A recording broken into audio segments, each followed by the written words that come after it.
C'est l'histoire d'un bloc de marbre retrouvé ici, il y a 5 ans, par l'actuel propriétaire et exploitant de la carrière.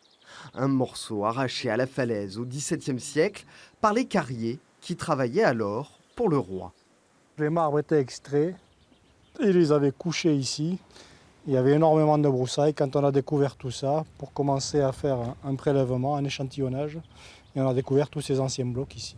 Parmi eux, ce bloc de 3 tonnes. Khalid Massoud, le propriétaire de la carrière, en est persuadé.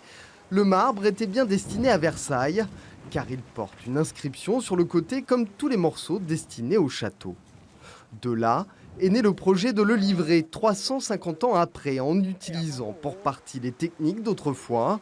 Une occasion de communiquer tout au long du voyage pour les passionnés des marbres de Côte-Minervois. Peu de gens savent que ce marbre a servi au château de Versailles, qu'il y en a dans Paris, qu'il y en a dans Rome, qu'il y en a un petit peu partout, et les gens ne le savent pas. Le voyage est programmé sur 5 ans et utilisera notamment un énorme radeau en cours de construction pour naviguer sur le canal du Midi.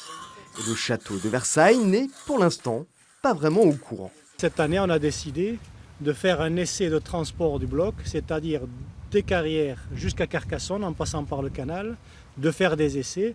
Et quand on aura validé tous ces essais, l'année prochaine, on aura un dossier bien fourni et on pourra leur dire exactement la méthode qu'on va utiliser, le temps que ça va prendre.